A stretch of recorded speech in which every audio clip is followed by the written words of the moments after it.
नमस्कार दोस्तों, स्वागत है आप सभी का इस वीडियो में। क्रिकेट इतिहास में 12 मार्च की तारीख काफी बड़े अक्षरों में लिखी हुई है। इस दिन एक ऐसी घटना हुई जिसने क्रिकेट की दुनिया को बदल कर रख दिया था। साथ ही इस कहावत को पुख्ता किया कि क्रिकेट वास्तव में अनिश्चितताओं वाला गेम है। कहते हैं कि बड़ा स्कोर खड़ा करने के लिए बड़ी टीम और बड़े हौसलों की जरूरत होती है और बड़े लक्ष्य को अचीव करने के लिए उससे भी बड़े हौसले और साहस की जरूरत होती है। जब क्रिकेट फैंस को वास्तव में मैच के अंत तक बांधे रखा। यूं तो क्रिकेट के मैदान में पुराने रिकॉर्ड टूटते हैं और नए रिकॉर्ड बनते हैं, क्योंकि रिकॉर्ड बनते ही हैं टूटने के लिए। साल 2010 से पहले क्रिकेट में ये धारणा थी कि कोई क्रिकेटर दोहरा शतक नहीं बना सकता, और एक धारणा यह भी थी कि मैदान में 400 रनों का आंकड़ा छूना भी बहुत बड़ी बात है। इस धारणा को गलत साबित किया इस मैच ने। इस मैच में क्रिकेट फैंस को हैरत में डाल दिया। न जाने कितने रिकॉर्ड उस दिन बने और कितने रिकॉर्ड उस दिन टूटे। तारीख 12 मार्च 2006 रविवार का दिन। दक्षिण अफ्रीका और ऑस्ट्रेलिया के बीच जोहान्सबर्ग में ऐतिहासिक वनडे खेला गया। ये एक साधारण सीरीज थी जहां पहली बार 400 रनों का आंकड़ा पार हुआ था, और गजब तो तब हुआ जब पहली बार में ही 400 प्लस रनों का लक्ष्य हासिल भी कर लिया। इस मैच में कुल 872 रन बने और गेंद 115 बार सीमा रेखा के पार गई। इस मैच में कुल 89 चौके और 26 छक्के लगे। और सबसे मजेदार बात यह है कि जो खिलाड़ी इस मैच का नायक रहा वो शराब के हैंगओवर से जूझ रहा था। शराब के नशे में खेली गई इस पारी के दौरान क्या क्या हुआ, तो आइए 18 साल पुराने इस मैच की धुंधली यादों को उबारते हुए क्रिकेट के उस ऐतिहासिक दिन की तरफ चलते हैं और जानते हैं उस मैच के बारे में पूरी जानकारी। यह मैच कोई वर्ल्ड कप का नहीं बल्कि एक सामान्य सीरीज का था। उस समय क्रिकेट में ऑस्ट्रेलिया की बादशाह थी। कोई भी cricket team Ricky Ponting, Adam Gilchrist, Matthew Hayden, Shane Warne और एंड्रयू साइमंड जैसे क्रिकेटरों से सजी ऑस्ट्रेलिया टीम से भिड़ने से पहले 7 बार सोचता था। ऑस्ट्रेलिया के जोहान्सबर्ग मैदान में ऑस्ट्रेलिया टीम टॉस जीतकर मैदान में उतरी। अपने स्वभाव के अनुसार ही ऑस्ट्रेलियाई बल्लेबाजों ने आक्रामक बल्लेबाजी करना शुरू कर दिया।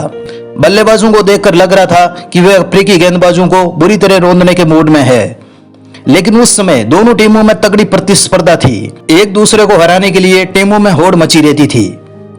ओपनर बल्लेबाज एडम गिलक्रिस्ट और साइमन केंटिच की सलामी जोड़ी ने शुरुआत की। दोनों ने पहले विकेट के लिए 97 रनों की साझेदारी की। 16वें ओवर में एडम गिलक्रिस्ट 55 रन बनाकर आउट हुए और मैदान में आए ऑस्ट्रेलिया के कप्तान रिकी पॉन्टिंग। वे शुरू से ही आक्रामक मूड में रहे। उन्होंने 43 गेंदों में 6 छक्कों और 2 चौकों की मदद से 50 रन पूरे किए। साथ ही केटिच ने 91 गेंदों में 100 रनों की पारी खेलकर आउट हुए। नतीजा यह हुआ कि ऑस्ट्रेलिया ने 30वें ओवर में 200 रनों का स्कोरबोर्ड टांग दिया था। केटिच के आउट होने के बाद क्रीज पर आई माइकल हसी। वे शुरू से ही बड़े शॉट लगाते दिखे। ऐसे में 44वें ओवर में कंगारू टीम ने 300 रनों का आंकड़ा पार कर लिया था। इस दौरान रिकी पॉन्टिंग ने 71 गेंदों में शतक पूरा कर लिया था। पॉन्टिंग और हसी ने 68 गेंदों में 11 चौकों और 2 छक्कों की मदद से शतकीय साझेदारी पूरी की, लेकिन रिकी पॉन्टिंग आज पूरे मूड में थे। आखिरी 10 ओवरों में ऑस्ट्रेलियाई बल्लेबाजों ने तो कहर बरपा दिया था। आखिरी 7 गेंदों में 134 रन ठोके। रिकी पॉन्टिंग ने 105 गेंदों में 13 चौकों और 9 छक्कों की मदद से 164 रनों की महान पारी खेलकर आउट हुए। इस दौरान उन्होंने सबसे तेज 150 रन बनाने का रिकॉर्ड भी अपने नाम कर लिया। आखिर में एंड्रयू साइमंड ने 13 गेंदों में 3 चौके और 1 छक्का लगाकर नाबाद 27 रन बनाए और टीम ने 434 रनों का पहाड़ खड़ा कर दिया। सबसे बड़ी हैरानी की बात यह थी कि इस पूरी पारी में ऑस्ट्रेलिया के महज 4 विकेट गिरे। मेजबान टीम ने सभी गेंदबाजों की धनाई की। ऑस्ट्रेलिया 4 विकेट के नुकसान पर 434 रन बनाकर क्रिकेट इतिहास के सबसे बड़े स्कोर के साथ खड़ा था। सबको लग रहा था कि यह मैच ऑस्ट्रेलिया सबसे बड़े अंतराल से जीतेगा, लेकिन अभी एक पारी बची थी और बहुत कुछ बड़ा होने वाला था दूसरी पारी में। जवाब में उतरी दक्षिण अफ्रीका टीम के ओपनर बल्लेबाज कप्तान ग्रेम स्मिथ और बोएटा डिपेनार ने लक्ष्य का पीछा करना शुरू किया। अभी स्कोर बोर्ड पर 3 रन ही टंगे थे कि नाथन ब्रेकन ने डिपेनार को 1 रन पर आउट कर दिया। यह अफ्रीकी टीम के लिए तगड़ा झटका था। इनकी जगह गिब्स क्रीज पर आए और शुरू हुआ असली खेल। ग्रेम स्मिथ ने 33 गेंदों में 10 चौके और 1 छक्के की मदद से 50 रन पूरे किए, तो गिब्स ने 6 चौके और 1 छक्के की मदद से 46 गेंदों में अपना अर्धशतक पूरा किया। 13 ओवर की समाप्ति के बाद दक्षिण अफ्रीका का स्कोर 100 रनों के पार हो चुका था। यहां तक मेजबान टीम आगे थी। तभी कप्तान ग्रेम स्मिथ 55 गेंदों में 13 चौके और 2 छक्के लगाकर 90 रन बनाकर आउट हो गए। अब मैदान में आए 360 डिग्री यानी एबी डिविलियर्स। गिब्स ने उनके साथ मिलकर तेज तर्रार 94 रन जोड़े। आपको जानकर हैरानी होगी कि इन 94 रनों में 80 रन तो सिर्फ गिब्स के थे। गिब्स ने 79 गेंदों में 11 चौके और 3 छक्के लगाकर 100 रन पूरे किए। फिर 100 गेंदों में उन्होंने 150 रनों का आंकड़ा पार कर लिया था, यानी 21 गेंदों में तेज 50 रन। ऐसे में 33वां ओवर आते आते दक्षिण अफ्रीका का 300 रनों का आंकड़ा पार हो चुका था। अब 17 ओवर में 135 रनों की जरूरत थी जीत के लिए, जो काफी आसान लग रही थी। लेकिन यहाँ पर मैच पलटा। ब्रेकन ने पहले एबी डिविलियर्स को आउट किया, फिर कुछ ही देर में साइमन ने गिब्स को। ज्यादा देर ना हुई थी कि जैकी कलिस 20 रन बनाकर आउट हो गए और 43 रनों के अंदर ही महत्वपूर्ण 3 विकेट खो दिए। अगले 10 ओवर में मैच 50 रन ही बने। अब स्कोर 43वें ओवर में 350 रन दिख रहा था। अब 7 ओवर में 85 रनों की जरूरत थी। ऐसे समय में योहान वान ने 18 गेंदों में 1 चौका और 3 छक्के की मदद से ताबड़तोड़ 35 रन कूटे और 47वें ओवर तक टीम को 400 रनों के पार पहुंचा दिया था। कहां तो क्रिकेट में 35 साल के इतिहास में 400 रन बने और कहां एक ही दिन में 2 बार 400 रन। खैर, वान को भी ब्रेकन ने आउट कर दिया। अब जीत के लिए दक्षिण अफ्रीका को 21 गेंदों में 35 रन चाहिए थे।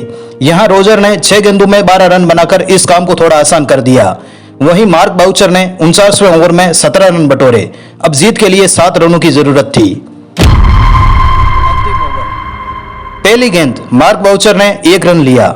दूसरी गेंद हॉल ने चौका लगा दिया। अब 4 गेंदों में 3 रनों की जरूरत थी। तीसरी गेंद, मैच का रोमांस अभी चरम पर था। हॉल ने हवाई शॉट खेला और जीत के दरवाजे पर जाकर विकेट खो दिया। अब 3 गेंद में 2 रन चाहिए थे। स्ट्राइक पर थे एंटनी। चौथी गेंद एंटनी ने 1 रन लेकर मैच को ट्राई कर दिया। 5वीं गेंद बाउचर ने चौका जड़ा और इतिहास का सबसे बड़ा लक्ष्य हासिल हो चुका था। बाउचर 50 रन बनाकर नाबाद रहे। इस मैच के हीरो रहे हर्सिल गिब्स ने 111 गेंदों में 175 रनों की पारी खेली और पॉन्टिंग के 164 रनों पर पानी फेर दिया। गिब्स की यह पारी उस समय की वनडे की सर्वश्रेष्ठ पारी में से एक थी और साथ ही शराब के नशे में खेली गई बेस्ट पारी। गिब्स ने इसका खुलासा अपने autobiography to the point the no में कहा। उन्होंने कहा कि उनका हैंगओवर से सिर फट रहा था। जब वे क्रीज पर गए तो हैंगओवर से जूझ रहे थे। उनका सर फट रहा था। उन्होंने बताया कि उस मैच से पहले रात में उन्होंने काफी शराब पी थी और मैच वाले दिन भी नशे में थे। I obviously went to Bishops and rugby is like a religion there, and I had a fantastic first team coach, Basil Bay. It's just it's all about that running rugby, and I still believe that the way that the All Blacks play rugby at the moment is the ultimate. ये match one day high scoring match के साथ साथ Gibbs के शराब के नशे में खेली गई शानदार पारी के लिए याद किया जाता है, जो क्रिकेट फैंस के लिए सुनहरा दिन था, जो क्रिकेट इतिहास में अमर हो गया। इस वीडियो में इतना ही। मिलते हैं किसी नई वीडियो में नए टॉपिक के साथ। जय हिंद, जय भारत।